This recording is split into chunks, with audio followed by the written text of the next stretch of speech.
अगली सुबह रणविजय पायल को अपनी बाहों में लिए सो चुका था। जब आंख खुली तो उसने खुद को देखा। वो पायल को बुरी तरह जकड़कर सोया हुआ था। रणविजय ने फौरन उस पर ढील छोड़ी। उसे हैरानी हुई वो सो कैसे गया। तभी उसका ध्यान पायल के छोटे से चेहरे पर गया। उसे देखते ही आंखें एकदम नर्म पड़ गईं। धीरे से उसने पायल के मुलायम गाल को छुआ तो निश्चित हुआ पायल को अब बुखार नहीं था। उसने पायल को कुछ पल निहारा। अनायास ही वो झुका और पायल के माथे को बड़े प्यार से चूम लिया। तभी उसे बाहर कुत्तों के भौंकने की आवाज सुनाई दी। वो उठकर बैठ गया। पायल भी इतनी जोर की आवाज सुन जाग गई। आंख खुलते ही सामने रणविजय का चौड़ा सीना दिखा। पायल उसे अपने इतने पास देख चौंक गई। तभी रणविजय ने उसके होठों पर हथेली रख दी और फुसफुसाते हुए बोला, आवाज मत करिएगा, हम देख कर आते हैं। पायल ने हाँ में सर हिलाया तो रणविजय अपनी गन लौटकर बाहर की तरफ बढ़ा। बाहर उसके ही लोग थे जो उसे ढूंढते हुए यहाँ पहुंच चुके थे। रजत ने राहत की सांस ली और जल्दी से उसके पास आते हुए बोला, हुकुम साहब, आप ठीक तो है? हम कल रात से आपको ढूंढ रहे थे। हम ठीक है, आप जल्द से जल्द चोपर रेडी करवाए। जी हुकुम साहब। रजत ने फौरन चोपर बुलवाया। पायल ने जब बाहर से कोई आवाज नहीं सुनी तो घबराहट महसूस की। कहीं रणविजय को कुछ हो तो नहीं गया। वो फौरन उठी और बाहर जाने को हुई कि रणविजय अंदर आता दिखाई दिया। पायल की सांसें जैसे वापस लौट आई। बेचैन आंखें रणविजय पर टिक कर रह गई। ना जाने एकदम से क्या हुआ उसे। वो भागकर रणविजय के पास गई और उसके सीने से लिपट गई। रणविजय के हाथ एक पल को हवा में ही रह गए। उसे पायल की तेज धड़कनें महसूस हो रही थी। रणविजय ने एक हाथ उसकी कमर पर रखा और दूसरा उसके सर पर और बेहद नरमी से बोला, क्या हुआ? आप ठीक तो है ना? पायल अचानक होश में आई। उसके गाल गुलाबी हो गए। ना जाने क्या हो गया था उसे। अब उसे समझ नहीं आ रहा था वो क्या जवाब दे। वो धीरे से उससे अलग हुई और सर झुकाए हुए बोली, हमें माफ कर दीजिए, ना जाने क्या हो गया था। ऐसी गलती दोबारा नहीं होगी। रणविजय को पायल का दूर जाना अच्छा नहीं लगा। ऊपर से उसके बोले शब्द उसे और बेचैन करने लगे। उसने खुद के जज्बातों को काबू में किया और बोला, बाहर चोपर रेडी है, हमें अब निकलना होगा। जी। पायल ने हाँ में सर हिलाया। तभी उसका ध्यान अपने पहने कपड़ों पर गया। पायल के कदम ठहर गए। ना जाने क्यों रणविजय के सामने वो कंफर्टेबल थी, लेकिन अब इसी हालत में बाहर जाने को झिझक रही थी। आप कुछ देर बाहर इंतजार करिए, हम अभी कपड़े बदल कर आते हैं। रणविजय ने हाँ में सर हिलाया और जाने से पहले बोला, इसे भी पहने रखिएगा, कहकर बाहर चला गया। पायल मुस्कुरा दी। उसने अपने कपड़े देखे जो सूख चुके थे। जल्दी से कपड़े चेंज कर रणविजय का शर्ट भी पहन लिया, जिसमें अब वो पूरी तरह खुद को कंफर्टेबल महसूस कर रही थी। पायल गुफा से बाहर आई तो सामने रणविजय के गार्ड्स पहले थे और बड़ा सा चौपर खड़ा था। रणविजय की नजर पायल के नंगे पैरों पर गई तो आगे बढ़ उसे गोद में उठा लिया। एक बार फिर उसके गोद में उठाने से पायल चौंक गई। उसके हाथ रणविजय के चौड़े कंधे पर कस गए। वो एकटक रणविजय के हैंडसम फेस को देखने लगी। वहीं रजत और दूसरे गार्ड्स मुंह फाड़े अपने बॉस को देख रहे थे। इस तरह किसी लड़की को गोद में उठाना और फिक्र करना उनके लिए ताज्जुब की बात थी। रणविजय पायल को लिए चोपर में चढ़ गया और उसे सीट पर बिठाते हुए खुद उसके पास बैठ गया। Give me first aid box. Ranvijay के कहने पर रजत ने फौरन उसे बॉक्स दिया। आपको कहीं चोट लगी है? पायल ने फिक्र से पूछा। नहीं, लेकिन आपके पैर जख्मी हैं। कहते हुए रणविजय ने उसके पैरों को अपनी लैप पर रख दिए। पायल चिहुक उठी। इतना बड़ा आदमी उसके पैरों को छुए ये उसके लिए अजीब था। रुकिए, ये आप क्या कर रहे हैं? हम ठीक है। हड़बड़ाहट में पायल ने पैर खींचने चाहे, लेकिन रणविजय ने उसके पैरों पर ग्रीप बना ली और उसकी तरह देखता हुआ बोला, शांत रहिए। उसके लहजे में ऑर्डर था। पायल थोड़ा डर गई और चुप हो गई।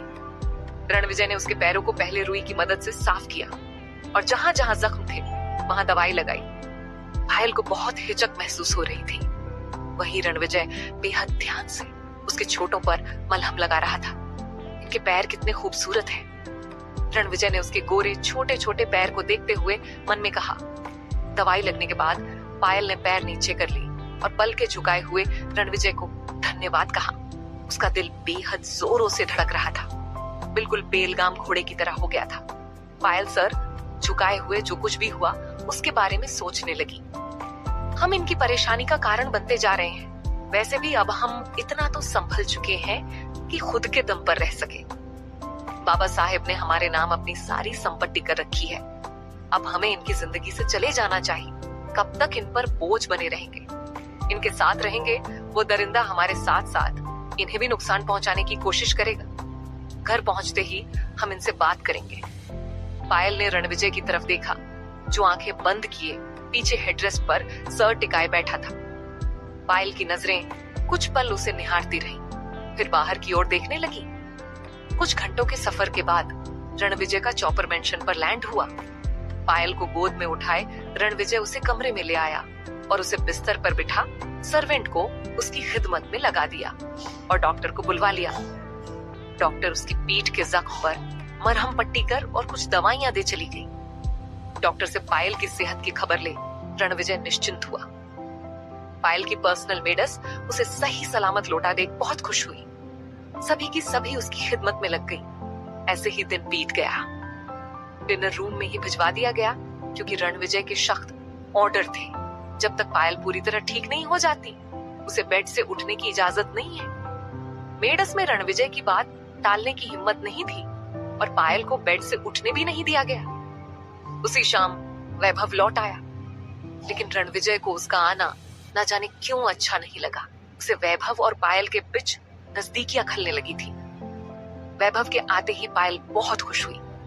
दोनों दोस्त ढेर सारी गप्पे मारने लगे। वहीं रणविजय अजीब सी चीड़ और गुस्सा महसूस कर रहा था। स्टडी रूम में रजत भी मौजूद था और कर्ण की एब्सेंस में रणविजय को ऑफिस के अपडेट दे रहा था। लेकिन रणविजय का ध्यान उसकी बातों में था ही नहीं। उसका ध्यान तो कमरे में बैठे वैभव और पायल पर था। अजीब सी इनसिक्योरिटी महसूस कर रहा था वो। तुम जा सकते हो, रणविजय ने हल्के गुस्से में कहा। रजत ने फाइल बंद की और चला गया। उसे अपने बॉस का बर्ताव कुछ बदला बदला सा लग रहा था। डिनर के वक्त रणविजय डाइनिंग टेबल पर अकेला था। उसने काफी देर तक इंतजार किया, लेकिन कोई नहीं आया। तिरछी नजर से उसने खाने की प्लेट सर्वेंट को ऊपर ले जाते देखा तो बिना खाए ही उठकर चला गया। मेडस हैरानी से उसे जाता देखने लगी। वही रणविजय के कदम पायल के कमरे के बाहर आकर रुके। हल्के खुले दरवाजे से उसने अंदर झांक कर देखा तो नसें बुरी तरह फूल गई। उम्म, पायल, आपके हाथों से खाने से खाने का स्वाद और भी ज्यादा बढ़ गया है। कुछ भी, पायल हंस दी। वही रणविजय की काली नजरें किसी ब्लैक होल की तरह हो गई। पायल को वैभव को अपने हाथों से खाना खिलाते, हंसते हुए बातें करता देख दिल में एक आग सी लग गई। वो हाथों की मुट्ठियां बांधे वहां से सीधा अपने कमरे में चला गया। आखिर हो क्या रहा है हमें? उनका वैभव के प्रति लगाव हमें पसंद क्यों नहीं आ रहा? डैम इट, वो हमारे हाथ होने पर क्यों नहीं मुस्कुराती? हर बार जब भी उनके पास जाते हैं तो दूर क्यों होने लगती है? रणविजय ने वास को मिरर पर फेंक दिया। पहली दफा वो इतना फ्रस्ट्रेशन महसूस कर रहा था। कमरे में बने मिनी बार में से शराब की बोतल ले सीधा उसे मुंह से लगा लिया। गुस्से से उसकी हाथों और गर्दन की नसें उभर कर दिख रही थी। दिल में घर कर रही बेचैनी ने उसे पूरी रात सोने नहीं दिया। अगली सुबह अपनी दिनचर्या को फॉलो करते हुए रणविजय लिविंग रूम में बैठा बिजनेस न्यूज़पेपर पढ़ रहा था, लेकिन रह रहकर नजर सीढ़ियों की ओर उठ जाती। तभी वैभव गुनगुनाते हुए आया और रणविजय को ग्रिट करते हुए बोला, गुड मॉर्निंग भाई साहब। अम्मा, भाई साहब आपकी आंखें इतनी लाल क्यों हैं? क्या आप रात भर सोए नहीं? वैभव ने फिक्र से पूछा। हम ठीक है। और आप वापस कैलिफोर्निया क्यों नहीं गए? आपकी छुट्टियां खत्म हो चुकी है, रणविजय ने कठोर लहजे में पूछा। वो हम कुछ दिन पायल के साथ बिताना चाहते थे, वैभव ने कहा तो रणविजय की आंखें गहरी हो गई। उसका ध्यान वैभव के पायल के नाम लेने पर गया। अब वो भाभी सा नहीं कह रहा था। तभी पायल की पायलों की आवाज सुन अचानक उसकी आंखें नर्म पड़ गई। उसने नजर उठाकर उसकी ओर देखा तो दिल एक बार फिर बगावत पर उतर आया। गुड मॉर्निंग पायल, वैभव ने प्यारी सी स्माइल दी। शुभ प्रभात वैभव, शुभ प्रभात हुकुम सा, पायल ने दोनों को विश किया। रणविजय के खून में अलग सी खलबली मच गई। हुकुम सा तो वो हर किसी के मुंह से सुनता था, लेकिन पायल के मुंह से इतना अनोखा और मीठा क्यों लगा? रणविजय ने बस सर हिलाया और नजरें फेर ली। मेड अस ब्रेकफास्ट का कहने आई, जिस पर तीनों उठकर डाइनिंग टेबल की ओर चले गए। ब्रेकफास्ट के दौरान वहां शांति थी, क्योंकि रणविजय को यह बिल्कुल पसंद नहीं था कि कोई खाने के वक्त बात करे। रणविजय की नजर रह रहकर पायल की तरफ उठ जाती, क्योंकि उसे महसूस हुआ वो कहीं खोई खोई सी है। ब्रेकफास्ट के बाद वैभव ने कहा, भाई साहब, हम आपसे कुछ कहना है। रणविजय ने उसकी तरफ देखा और बोलने का इशारा किया। वो हम पायल को अपने साथ कैलिफोर्निया ले जाना चाहते हैं। फोन में गड़ी नजरें एकदम से वैभव की ओर उठ गई। वैभव को अजीब सा डर महसूस हुआ। आप होश में तो है? पूरे मुल्क के माफियाज इनके पीछे पड़े हैं। रणविजय ने बेहद कठोरता से कहा। तभी पायल आगे आई और रणविजय की तरफ देखते हुए बोली, हुकुम साहब, हम जाना चाहते हैं यहाँ से। जब तक हम जिंदा है ये सब चलता ही रहेगा। आप कब तक हमें बचाएंगे? वैसे भी एक ना एक दिन तो हमें जाना ही है, फिर आज ही क्यों नहीं? कल की घटना से हम इतना तो समझ चुके हैं, जब तक हम आपके साथ हैं, हर मुसीबत से आप हमें बचाने को आगे आएंगे। लेकिन हम नहीं चाहते आगे आप हमारी वजह से किसी मुसीबत में पड़े। कैलिफोर्निया से हम अपनी आगे की पढ़ाई पूरी कर लेंगे और अब हम इतना तो सक्षम हो चुके हैं कि बाहर हम अकेले रह सके। पायल ने अपनी बात खत्म की। रणविजय ने उसकी तरफ अपने कदम बढ़ाए। उसका चेहरा गुस्से से काला पड़ा था। वैभव को महसूस हुआ कुछ तो गलत है। रणविजय के कदम पायल के पास आकर रुके और एक ही झटके में उसकी दोनों बाजुओं को पकड़ खुद के करीब खींच लिया। पायल चौंक गई। रणविजय को देख पहली बार उसे डर महसूस हुआ। भाई साहब, आप क्या कर रहे हैं? वैभव को रणविजय की इस हरकत की उम्मीद नहीं थी। जस्ट शट अप, रणविजय ने चीख कर कहा, लेकिन उसकी नजरें पायल की नजरों से ही मिली रहीं। वैभव कांप गया। आप जाना चाहती हैं यहाँ से? हाँ? रणविजय ने बिना किसी एक्सप्रेशन के बेहद सर्द आवाज में पूछा। पायल को समझ नहीं आ रहा था कि आखिर रणविजय का ये कैसा बर्ताव है। आप पहले छोड़िए हमें। पायल उससे दूर होने के लिए कसमसाई। वही रणविजय की गुस्से की आग में ये घी का काम कर गया। फिर से दूर होना। रणविजय का जबड़ा कस गया। उसकी पकड़ और मजबूत हो गई। पायल करहा उठी। वही रणविजय को कोई होश नहीं था। वैभव से तो आप दूर नहीं होती, हमारे नजदीक आते ही आप दूर क्यों होना चाहती है? और क्या कहा आपने? आप यहाँ से जाना चाहती है जिससे आप वैभव के करीब जा सके। अपनी जबान को लगाम दीजिए। पायल ने खुद को एक ही झटके में छुड़वा लिया। वो बेहद गुस्से में थी। आपने हमारी मदद की, उसके लिए बहुत शुक्रगुजार हैं हम, लेकिन हमने आपको कोई हक नहीं दिया। आप हमारे बारे में कुछ भी अनाप शनाप बोले। वैभव दोस्त है हमारे, और खबरदार, जो हमारे पाक रिश्ते पर कीचड़ उछालने की दोबारा कोशिश की तो अब हमें आपसे कोई इजाजत नहीं चाहिए। मौका मिला तो आपके हर एक एहसान का बदला सूद समेत जरूर चुकाएंगे। पायल की अग्नि सी दहकती नजरें रणविजय से हटी और बाहर का रुख कर लिया, लेकिन वो अपने कदम आगे नहीं बढ़ा सकी। उसका छोटा सा हाथ रणविजय की गिरफ्त में था और अगले ही पल वो उसकी बाहों में थी।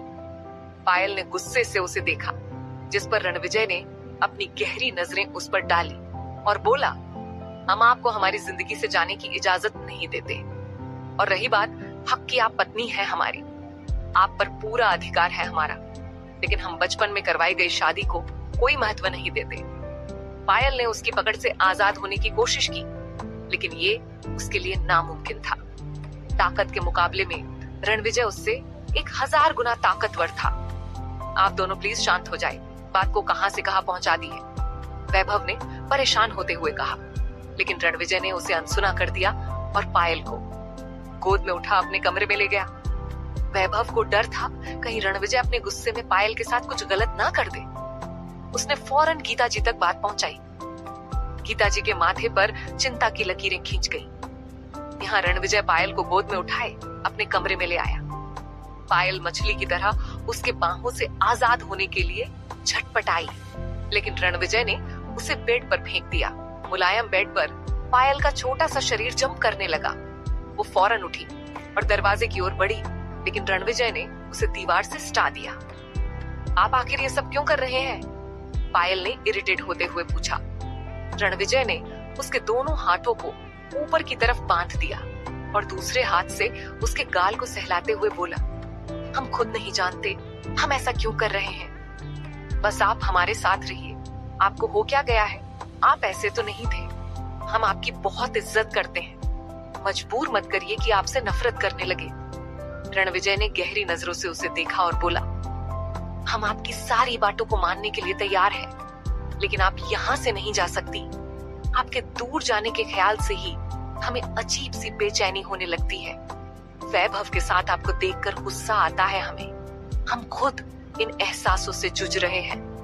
आप हमारे पास होती है तो हम सुकून महसूस करते हैं। रणविजय जो जो महसूस कर रहा था सब पायल को बता दिया। पायल शांत हो गई। न जाने क्यों रणविजय उसे इस वक्त एक मासूम सा बच्चा लग रहा था। आप बचपन में करा दी गई शादी को महत्व देते हैं? पायल ने पूछा, जिस पर रणविजय ने उसे गौर से देखा और कहा, पता नहीं, लेकिन आपको हमारे साथ रखने का हमें यह एक ही जरिया नजर आता है। पायल ने हैरानी से उसे देखा। आप अपने घर में सिर्फ एक मुसीबत पाल रहे हैं और कुछ नहीं। मेरी जायदाद के पीछे कई लोग पड़े हैं। शायद उनमें से कोई मुझे पकड़ने में कामयाब भी हो जाए। मुझे जाने दीजिए, वरना हर वक्त मुसीबत से घिरे रहेंगे और कब किस गोली का शिकार हो जाए किसे पता। पायल ने एकटक उसकी आंखों में झांकते हुए कहा। रणविजय ने बिना किसी भाव के साथ उसे देखा और उसके होठों को बड़ी नजाकत के साथ सहलाता हुआ बोला, रणविजय सिंह राठौड़ नाम है हमारा।